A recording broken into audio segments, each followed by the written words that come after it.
This was a $30 billion company. Audited every single year. And nearly $2 billion of it simply wasn't there. Wirecard wasn't a startup in a garage. It was one of Germany's most valuable companies. In the DAX 30, beside Volkswagen and Siemens. And the money everyone trusted was supposedly sitting in bank accounts on the other side of the world. This is how it stayed invisible for years. And who was supposed to catch it? Wirecard processed digital payments. The plumbing between your card and the shops you buy from. The press called it the PayPal of Germany. For a decade, it was Europe's great fintech success story. The share price went up and up. Its chief executive was a data-obsessed visionary who promised the future of money. And investors believed him. Crucially, Wirecard held a banking license. That gave it a trust most tech firms never get. In 2018 it was promoted into the DAX 30, Germany's blue-chip index. Pension funds now owned it by default. At its peak, Wirecard was worth around $28 billion. Briefly more than Deutsche Bank. Which raises the only question that ever mattered. Where was all that money actually kept? As early as 2015, journalists at the Financial Times started asking exactly that. Report after report alleged the numbers didn't add up. That profits in Asia looked inflated. Even invented. The money was always somewhere else. Another country, another partner, another account no outsider could see. Wirecard's answer was not to open the books. It was to attack. It sued journalists. It branded short sellers as market manipulators. It hired investigators to follow its critics. And astonishingly, Germany's own financial regulator opened a case. Not against Wirecard, but against the reporters and short sellers betting it would fall. For years, doubting Wirecard felt like doubting Germany itself. By 2020, the pressure forced a special audit. An outside firm brought in to finally confirm the cash was real.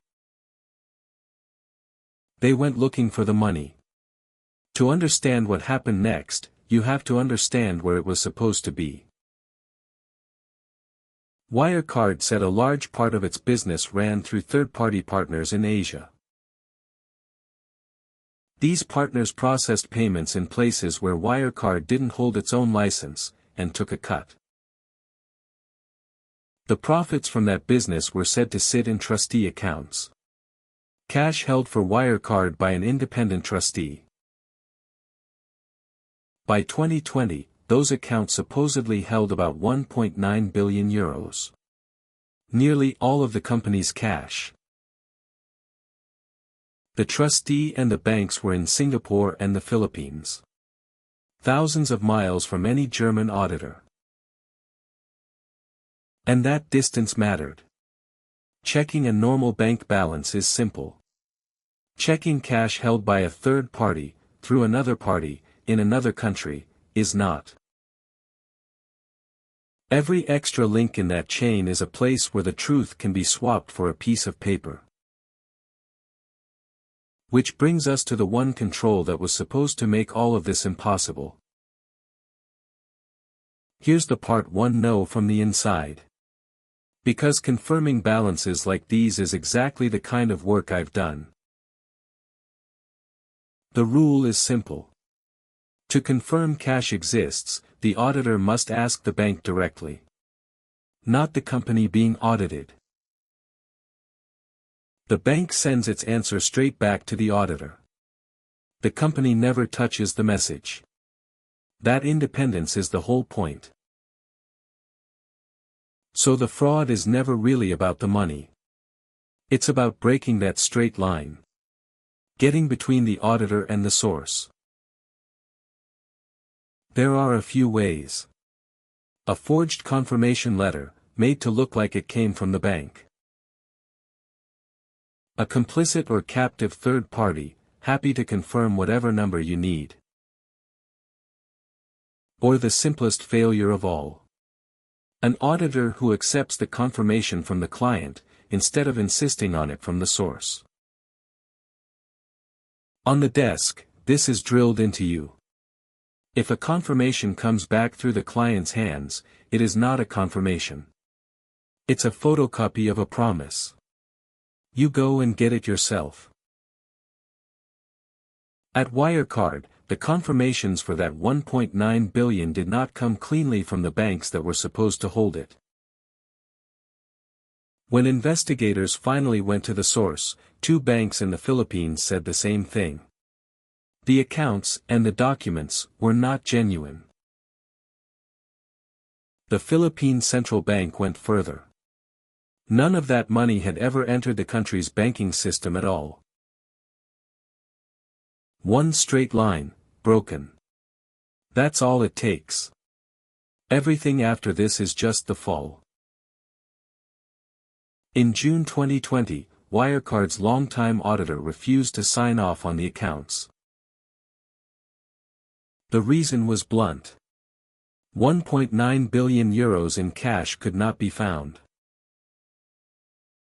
Days later, Wirecard admitted the money probably never existed at all. The share price collapsed. Around 85%, gone in 2 days.